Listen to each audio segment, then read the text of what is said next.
Oh, hey you. It's Kat and Steve with the Positively Midwest podcast. Well, hello there. Now, before this next episode, let's talk about sharing our mission. To help, we have hooked up with Anchor.fm to help us keep launching Positively Midwest to as many ears as possible. The more we expand our reach, the more lives we can help inspire. If you haven't heard of Anchor, it is the easiest way to make a podcast. Bonus, it's free. There are creation tools that allow you to record and edit your podcast right from your phone or computer. Well, Anchor will distribute your podcast for you so it can be heard on Apple Podcast, Spotify, Google, and many more. You can make money with no minimum listenership, which helps our cause.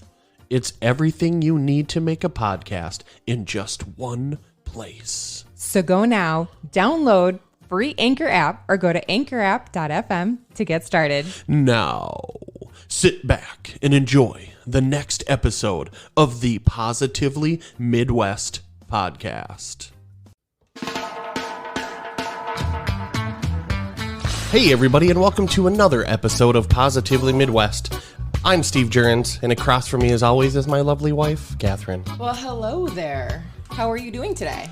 Very good. Very, very good. I'm super, super excited because the guest in episode 67 is Zane Lamprey. Woo! Zane, would you like to say hi to everyone? I would. You let me know when that's okay to do so. Now I don't want to interrupt this amazing intro. Yeah. We're quite the professional. Hello. I would say professional is definitely not the key word when it comes to us. Tell me where you guys are, both geographically and physically at this moment. Physically, we are exactly in what we call our office / studio in Castlewood, South Dakota. Okay. We live in a town of 600 people. Wow. What is the hold on a second. Hey Mel, did you want to say hi?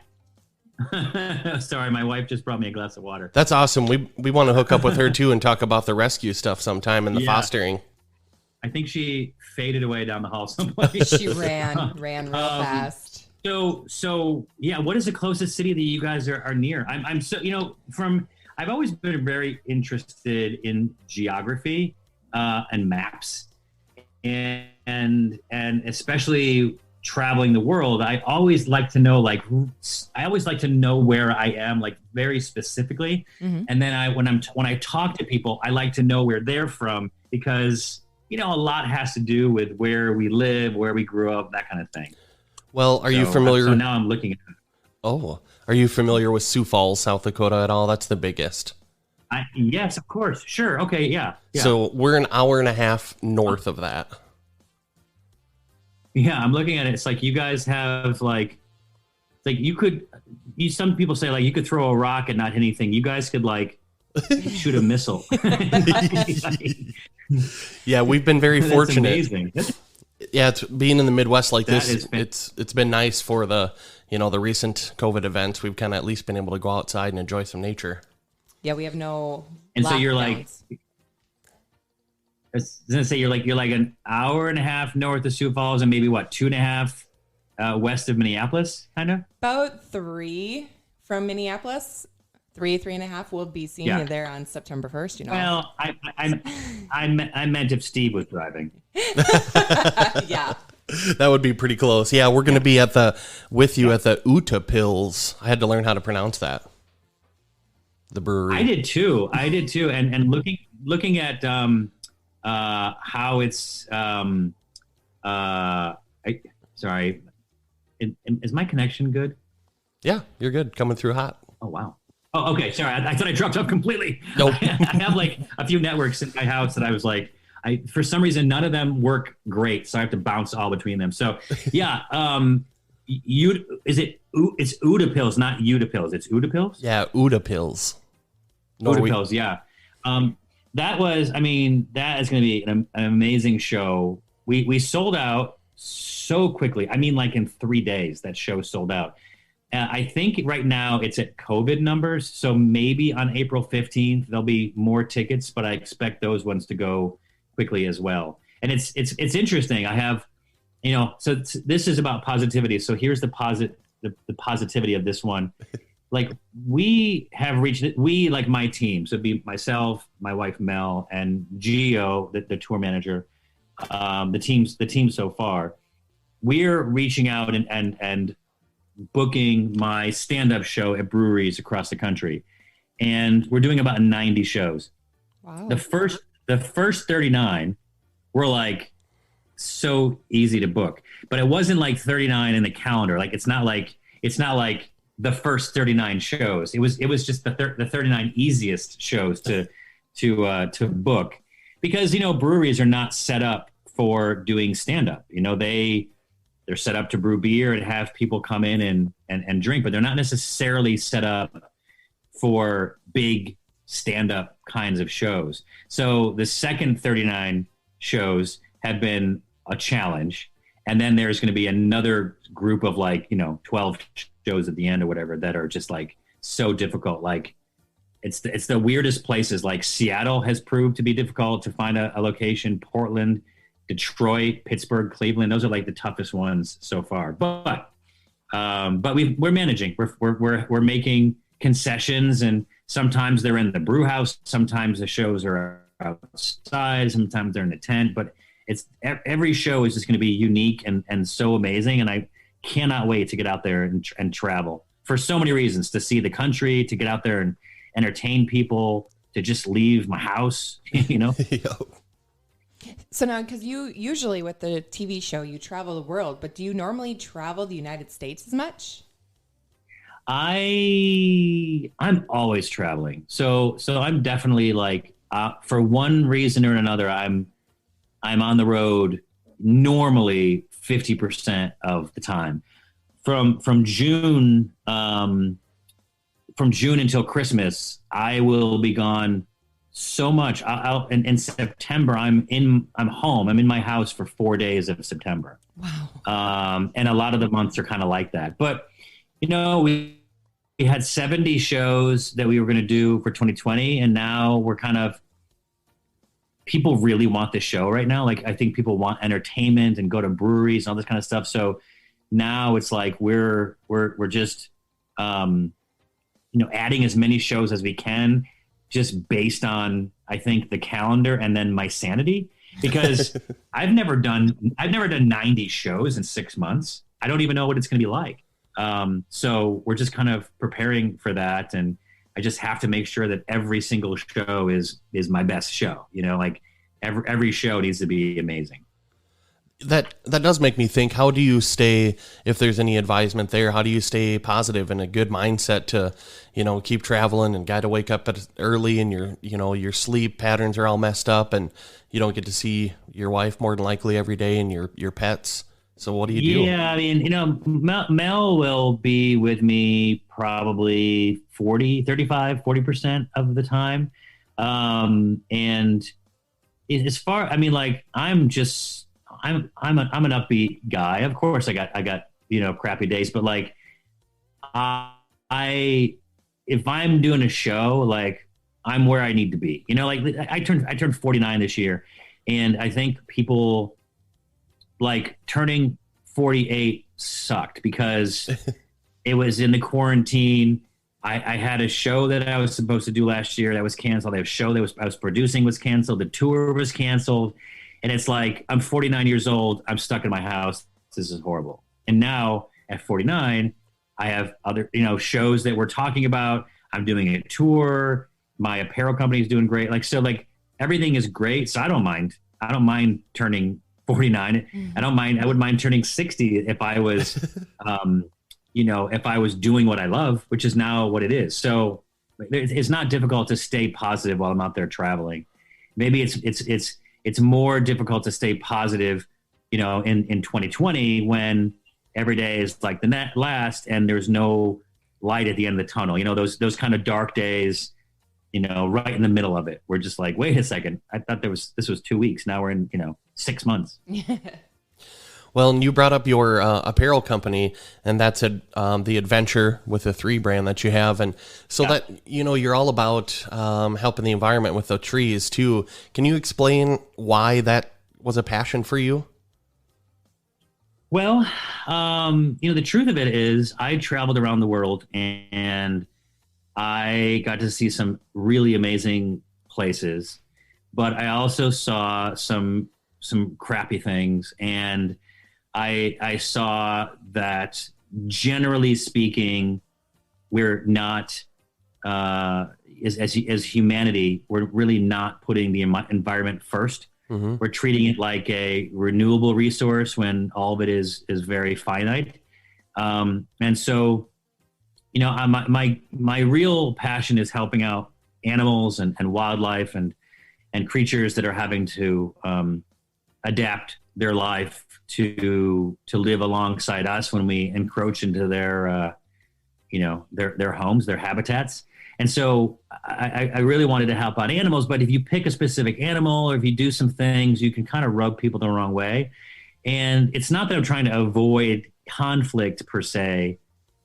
It's just that I'm trying to inspire people rather than, like I have friends that are like vegans, right? And their Instagram feed is all about being a vegan and now the horrible things about eating meat. And you're just like, I don't turn on Instagram to make myself feel sick to my stomach. So I'm going to turn your feed off. You know what I mean? Like Mm-hmm. I can appreciate your perspective, but I don't want to see that. And therefore you're no longer talking to me.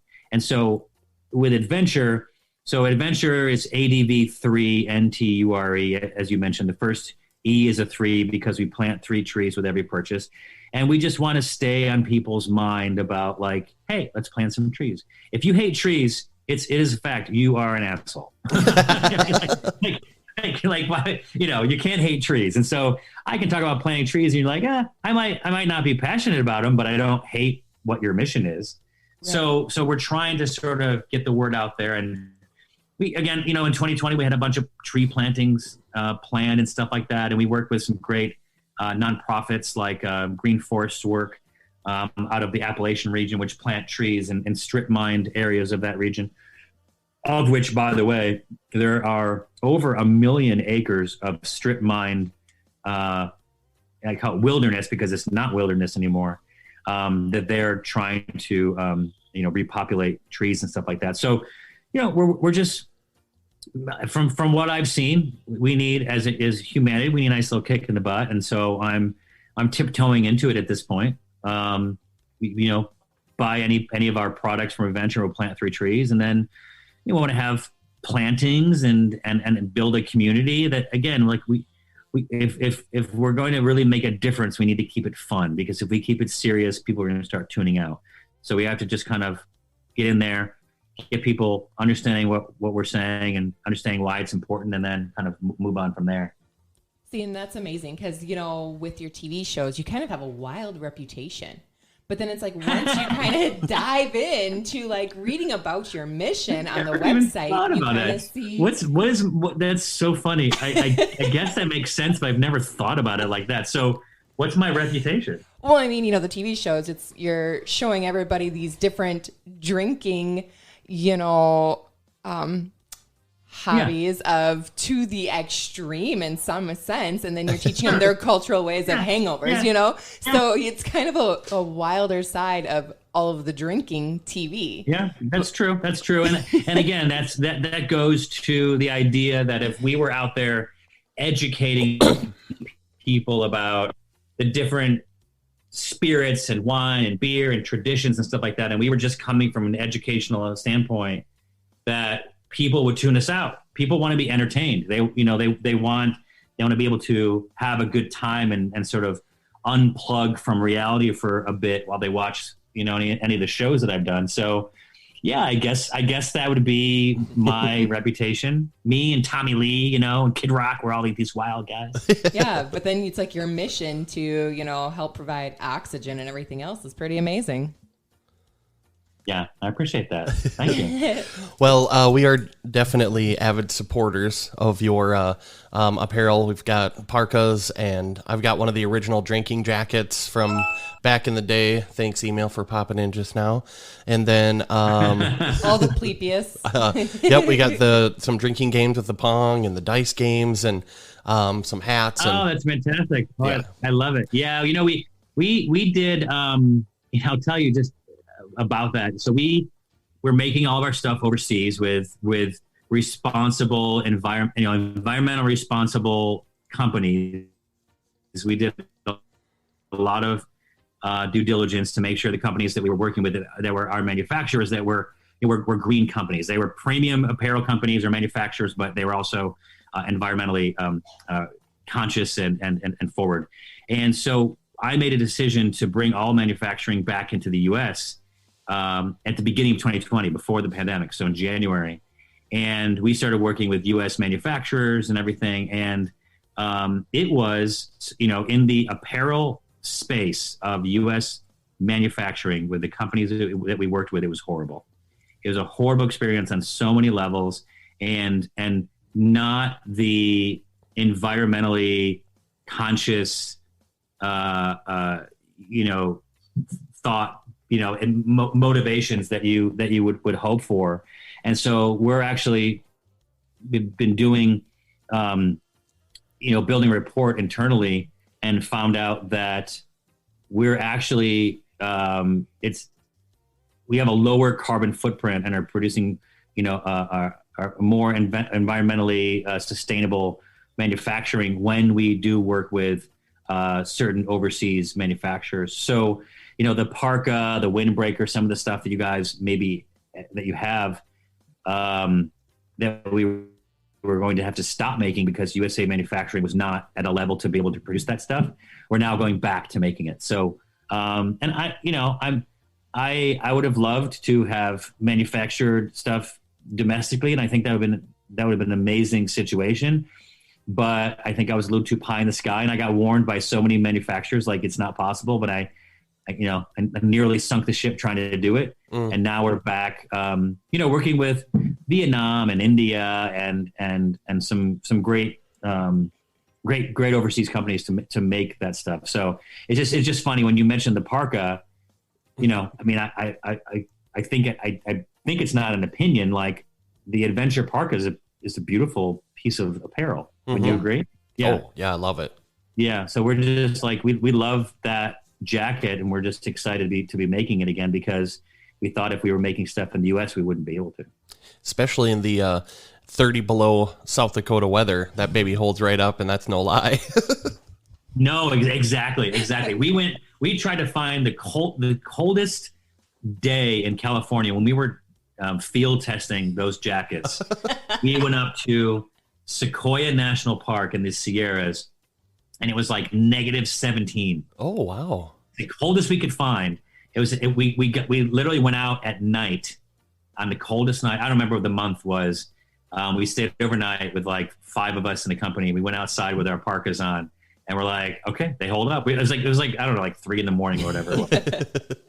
Was there drinking involved? I don't know. Those are the details. I don't remember.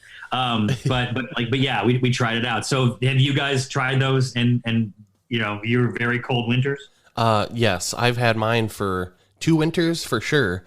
And the most recent one, what was it? The 2019 one, I guess. It was a whole week of like 30 below around here. Cars weren't even starting, and that baby I was toasty. Yeah. Good. Perfect. Yeah. Mission accomplished. Yes, you do good work. So thank you. So thank you. Zane Lamprey, tell me a little bit about, I used to sell TVs and appliances a long time ago, and in South Dakota we had like 10 or 12 HD channels coming out, and HDNet and Mojo was one of them, and I come across this show called 3 Sheets, and I was like, this dude is funny as shit. I'm going to keep watching these. So we went home and started watching them. So am I to understand were you at like a regional place, or were you like a Best Buy or a Circuit City or something? We were considered locally owned. He started it in a very small town, actually, in like 1956. So at the time I was one of 14 stores in Watertown. And so when you say that's how you saw me, was it because you got a deal on an HDTV, or you watched it at the store? Oh yeah, I worked there, was a salesman, so I watched it, and then they didn't have very many shows or channels, so they would just loop them over and over, and so I watched your show a bunch. Oh yeah, I mean that was really, man, that was some of the magic. Is that at that time, I think there were legitimately like when the show came out, there were legitimately 5 to 7 HD channels. That was it. So when people went and bought an HD TV and they went home, I'm going to watch HD, and they're like, oh, wait a second, none of these channels are HD. I have to go up to these like, you know, a few networks and watch it. Remember, Discovery Channel at the time was just doing like shots of the jungle for an hour. You know what I mean?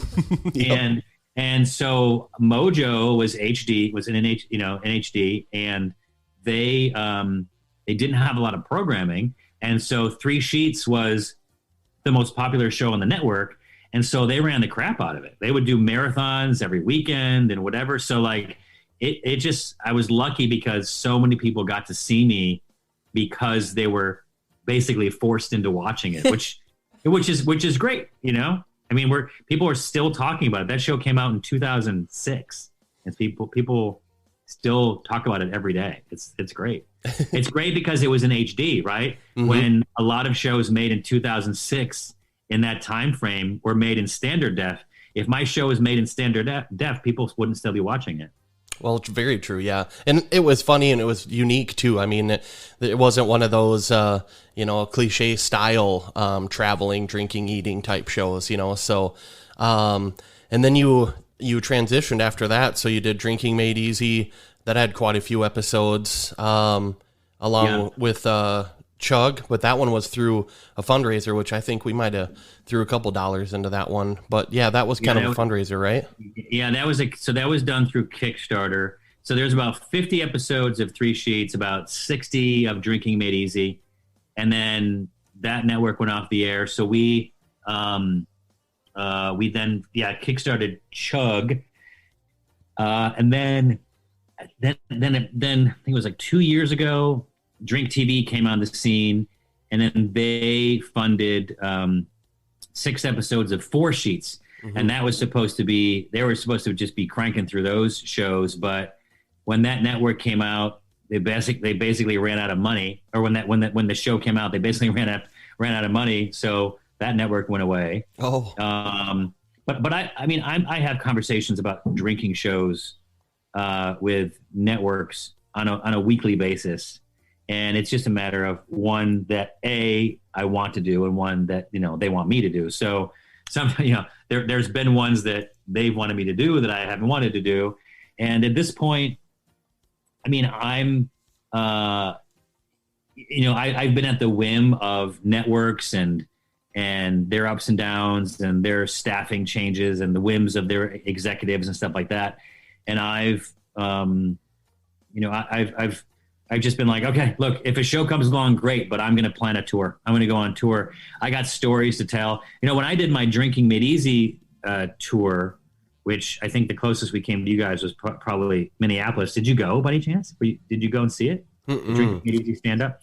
So I did stand up there, and that was while we were shooting the first season of Drinking Made Easy. So I couldn't very well go and do stand-up about Three Sheets while I was promoting this new show called Drinking Made Easy. So a lot of these like Three Sheets stories, about getting drunk in Russia with a machine gun, or getting drunk with this guy in Champagne, France, or streaking with Guy Fieri, may or may not have happened. Like all these like stories that I've been waiting to tell. So now I'm going off and I'm telling like half of them. I'm not going to go on and tell stories for 2 hours. I'll tell stories for maybe an hour, but we have an opener, and we're doing collaboration beers with all the breweries, Buddha Pills being one of them. So we were getting ready for this last year, getting excited, and then we got the door shut in our face by COVID, and we couldn't be more excited about getting on the road this year. So I was looking at your website, and it says you have 2 world records. What's that? I do. I have a world record for the longest continual live podcast. Oh. So I did a podcast for 25 hours, and it was all Guinness approved and everything like that. And we had a lawyer there, and we had witnesses there, and I had guests come in. I mean, it was insane. I was talking. I couldn't stop talking. I could go to the bathroom. I couldn't take a nap, nothing. And I went for 26 hours, 25 or 26 hours. And we had to videotape the whole thing to submit it. And then my the guy that worked for me that was recording it lost the recording. Lost the video recording. Because you can't submit an audio because they're like, oh, maybe that was like cut up and spliced. So they needed a continual video and they lost it. So, but I did it, and it's, I still had the record. I don't know if I still would have it, but the other one is savoring 31 bottles of champagne in under a minute. And the reason that's like, that wasn't that difficult, but practicing is expensive. And then getting the 31 bottles of champagne to break the record with is also expensive. So, Mark Cuban footed the bill for that one. So I'd love to go and try to break that record at some point. So yeah, those are my 2 world records. What did you just like beer bong them all, or how do you do that in under a minute?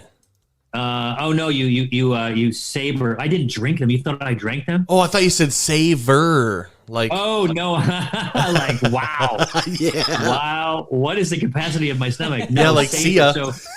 So I use a sword to open the bottles. Okay, and so I opened 31 bottles in a minute. Okay, sure. Now I remember that from your 4 Sheets intro. I think you did. I did it. I learned it in 3 Sheets in New York City. Not in the champagne episode. I don't think they would ever do that over there.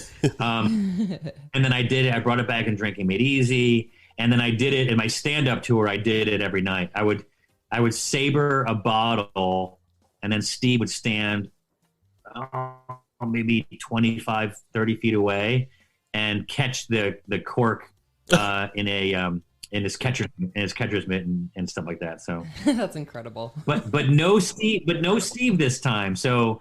Steve came along and joined me on 3 Sheets for about maybe 6 episodes or so, and then he was my co-host in Drinking Made Easy. He came along in Chug. He didn't come along in 4 Sheets, and now he's not coming on this tour because he doesn't drink anymore. Because he drank enough. Mm-hmm. He's full. He's done. Wow. Well, if you need another Steve, I'm available. So. I don't know if that's a hat that Kathryn wants you to wear. I couldn't keep up with him anyways, probably. No, or you. You wouldn't want to. That's why he's done. Yeah.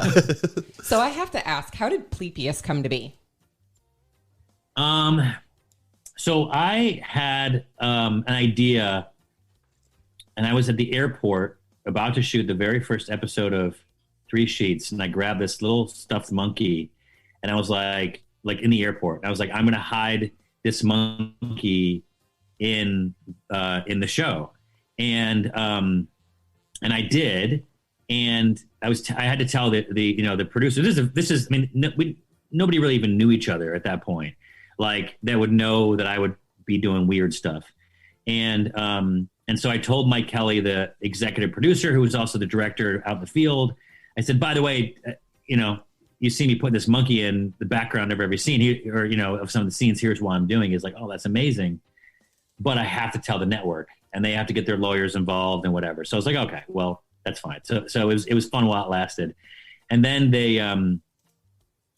we got back home and Mike calls me up with the lawyers, like, I don't know, 3 weeks later. And like, well, Zane, so we heard you want to turn the show into a drinking game. I'm like, yeah, like, so, yeah. And I was ready for them to just like, tell me I couldn't do it. They're like, so it's like, the monkey's a rule. Like, what other rules can we come up with? I'm like, oh, we're doing this. Oh, okay. Yeah, great. So when I talk about my buddy Steve and all this kind of stuff, and they said, by the way, what's the name of the monkey? And I was like, Publius? I was like trying to come up with something that sounded Greek and fancy. I don't know. That was it. So you just pulled that right out of your ass? That exactly. I mean, it's nothing impressive. No one can even say the name right. So, it's like I might as well named him like Gerbily Glop, whatever, because no one can remember his name. Like, so that's it. And then I started making. I think he was a Thai Beanie Baby, and then I was getting permission from Thai at Beanie Babies to rename that monkey from his name was Swinger to rename him into Pleplius. And then there was a CEO change and everything, and they said, no, you can't do it. I was like, okay, well, this was like, that was like several months in the making. So I then, for my shirt, I ended up then instead of making like a photo or anything of like the Beanie Baby, I just did a silhouette. And so that's what the Pleplius logo is. It's a silhouette of the Beanie Baby, which I was originally using. I mean, it's changed a little bit over years, but that's kind of the evolution of Pleplius. That's awesome. So weird. It's so weird.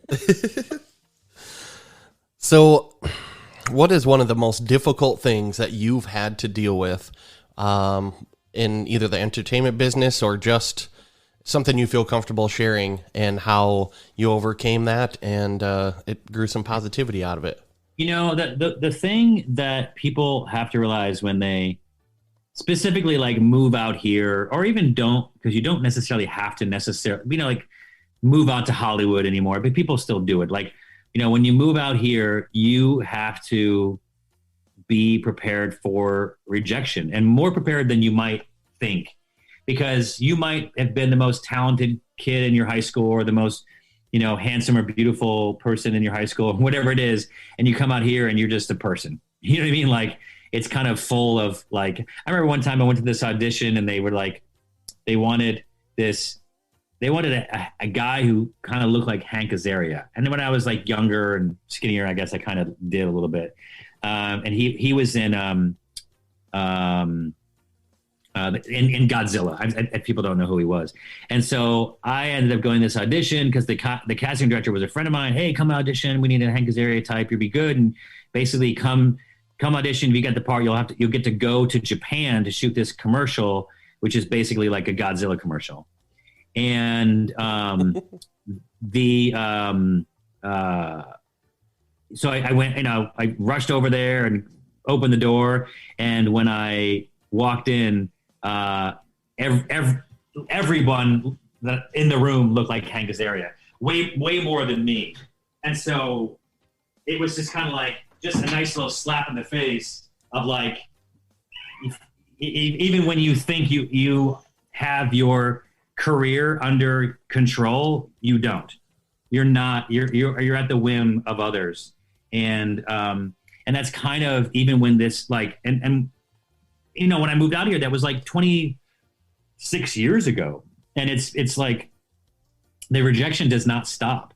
Your show might be great, might be doing amazing, might be the best show on the network, and then it gets canceled, or you have another show that's a pilot and everyone loves it, and then the network executives, there's a huge shakeup, and like that's lost. Like now, I've done so many pilots and so many shows, and even like now when I'm calling a brewery, I might call a brewery like Udapills in Minneapolis, and they're just like, oh my God, Zane, yes, we'd love to have the show. Come out, let's do it, whatever. And then you call another brewery, and they're like, who are you? You know what I mean? Like, yeah. And so like, you want to have 300 people come to our brewery? Like, no, thanks, sorry, bye. And, so like, it just doesn't stop. You just have to have thick skin and learn to laugh about it, which, I mean, I laughed about it since the beginning. And you just persevere, and it works out. It doesn't like work out like, oh, it works. It's like, it works out because you just keep pounding and pounding and pounding and make it work. So, I mean, that's where, if I wasn't such a positive person, I would have absolutely given up and just moved away. And of course you think about it, but I've persevered, and I'm happy where my professional and personal life is, which is a great place to be when you're, pushing 50. That's like, finding that gratitude in everything that you've gone through to put you where you are now. Yeah. And it's like, then you're the happiest person ever.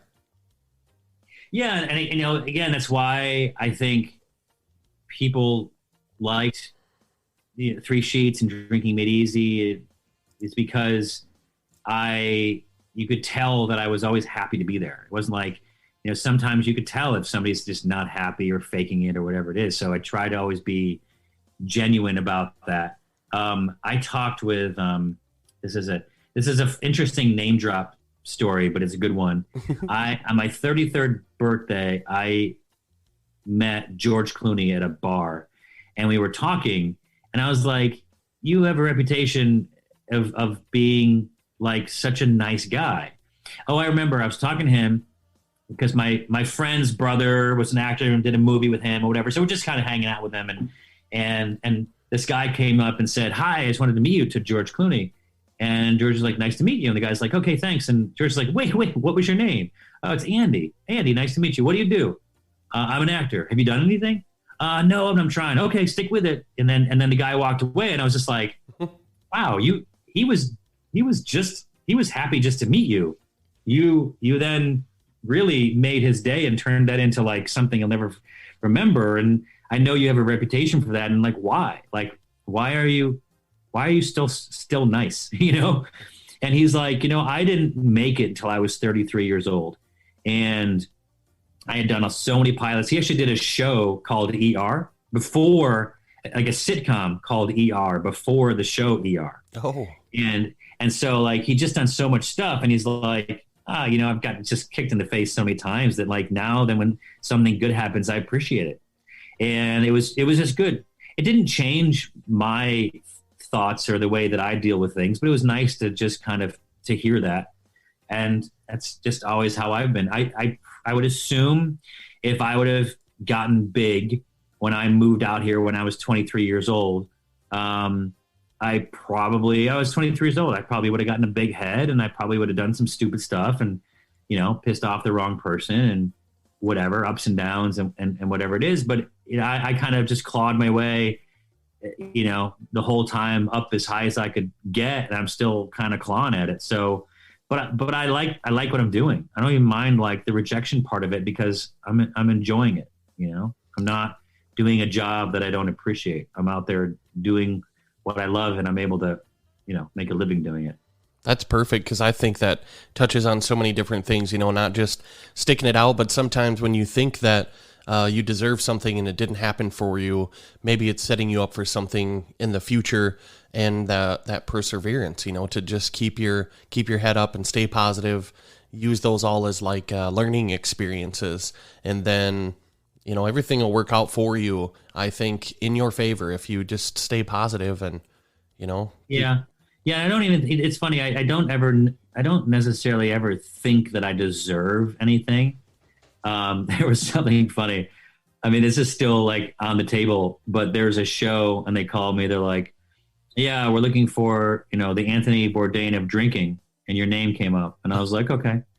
and I was like, I've been called the Anthony Bourdain of drinking by a lot of people, including Anthony Bourdain. Like he called me the Anthony Bourdain of drinking, Wow. And so like, if you ever want to call me something, like, people have said, can we call you the Anthony Bourdain of drinking? I'm like, yeah, that's fine. I mean, I'm a little more upbeat than Anthony was, but he's just kind of funny when they call me about that show and they're like, yeah, I'm like, who else are you talking to? You know what I mean? Like, I don't necessarily think that like I deserve this, but like, who deserves it more than me? like, honestly, like, who are you talking to? Like, I'd love to know who they are. That's awesome. Yeah.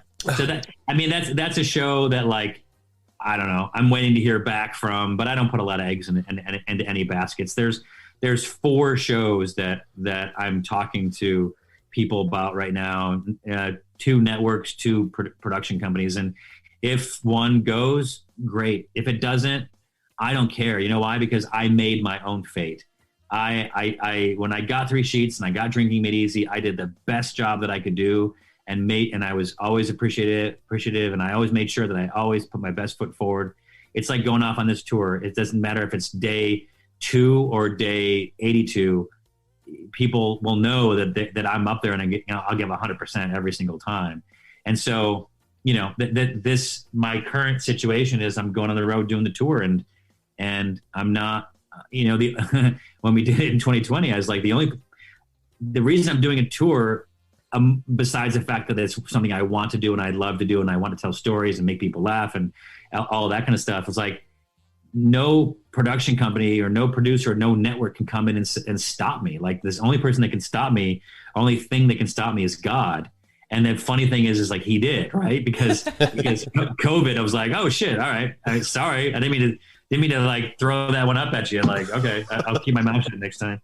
Yeah, another gratitude moment or something, or it's building up the suspense. Oh my God, yeah, because like, we started planning this tour, right? The one that will be, happening in 2021. We started planning it January 1st, and we didn't even reach out to anybody until February 1st because we knew that people are like, what do you know something we don't know? Like, we don't even know if we'll be open this year, but like we started talking to people in Florida and then Texas and then Oklahoma, like, states that we knew that were opening sooner than others. And now we're at a point where most states, except like, honestly, like, at this particular moment in time, like Michigan is still a little wary of when they'll be open and all that kind of stuff. I think they celebrated a little too early there. But now we're at a point right now where when we call these places, they're like, yeah, we'd love to have the show. Let's do it. And then if for some reason something happens because of COVID, then like, we'll just push the date. Like, we'll figure it out. It wasn't like if you would have called places and like last October and said, hey, we're going to do a tour next year, they'd be like, well, then call us next year because we don't know where we'll be. Right. If we'll even be in business at that point. Yeah. Well, we're super extremely excited. We did the VIP experience, so we'll get to maybe shake your hand or take a pic, or we'll see what the rules are at that time. But maybe, right? It's funny. I don't know. Like, I mean, I'm halfway through my vaccines, and I'm sure a lot of people are going to be by the time the show comes. I don't know if the VIP is going to be me on stage doing Q&A, which is at this point is what it is, or if I'll be able to hop down and take pictures of people. I don't know. I mean, it's just, we just have to be smart and be safe, but we know that we're going to have a good time. And I'm pretty confident that I have some good stories to tell. So the goal is not to do this and then not do it again. The goal is to do this, make it an amazing time. So you guys are, hey, like we're looking forward to your next show. We're looking forward to coming back to the show next year. So that's kind of what I'm doing. It's like, hey, you guys are gonna have people will have such a good time that this will be like their annual thing. Right. That's the goal. That's awesome. Well, if you decide you want to venture into South Dakota, our little town of 25,000 that we both work in has 2 breweries in it. Yeah, we'll hook you up. Isn't that amazing? Just the prevalence of breweries these days. Because, when I was doing 3 Sheets, there was not a craft brewery in Los Angeles. Wow. And there was not one in the state of Alabama. Wow. And so just to think of how far everything has come, and the fact that like we have a small town, it's like, I'll finish a sentence and you have a brewery. Of course you do. Because where would it be? Where would a small town be without a brewery? That is the modern version of the pub, It's like the pub and the mall. Like, that's where you're going to go, like, to like see people, have a good time, hang out. Sometimes you can, sometimes there's situations where you can bring the kids. Sometimes it's like, you can play games, whatever. Like, so, I mean, I'm just blessed to be able to like go and visit 90 breweries this year. I'm excited about it. What an experience. That would be killer. Yeah. It'll be fun. Some hangovers for sure, but it'll be fun. Yeah. Well, I'm sure they'll be able to show you some cures, or you might know a couple by now. Yeah, exactly. Yeah, right. Exactly. Well, this has been, at this point, to be honest, it's been a pretty cool dream come true for me. Watching you back from the 3 Sheets days and telling all my friends about you. And we told a couple we hooked up the interview, and they're stoked to hear about it too. They're big fans. Good. So I can't thank you enough, Zane, for doing this. To be honest, it's just it's my pleasure. I hate meeting people because I don't want to let them down. I'd rather just be Kathryn, what did you call me? Something your like wild, a bad boy or something. Your wild reputation. A wild reputation. Yeah. I don't want to, like lose that by people going, oh, he's just a normal guy. No, I'm wild. Damn it, I'm wild. Well, I think everyone needs to head on over to your website. Then they can read more about your guys' mission and what you're doing. check that out. And then seriously check out all of your Facebook posts where you're talking about your foster animal kitties and everything. If anybody too. is just like, who is this clown? Just go to zanelamprey.com.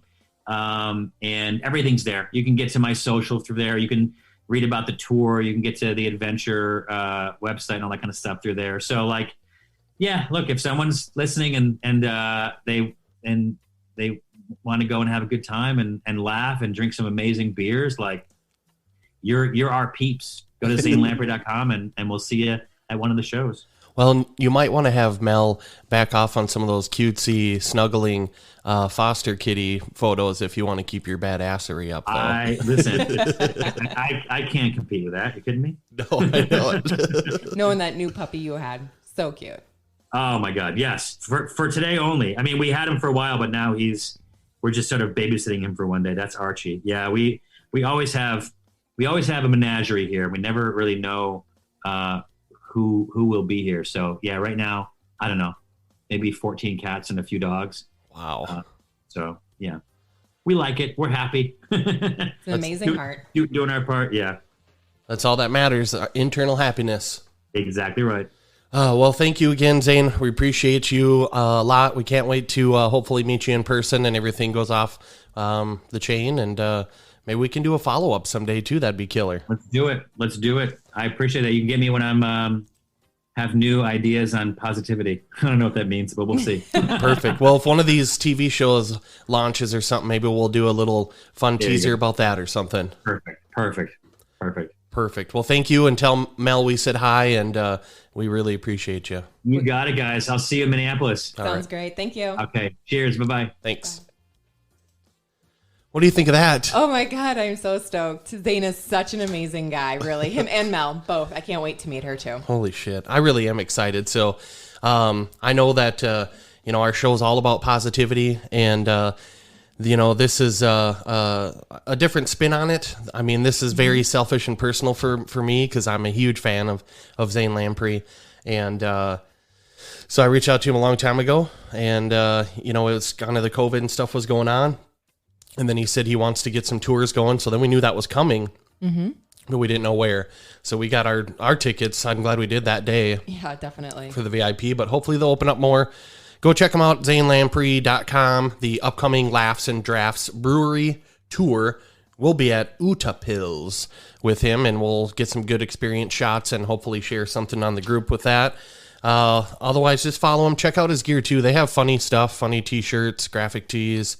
There's nice hats, and the quality stuff is good. That original drinking jacket I've had is 7, 8 years old.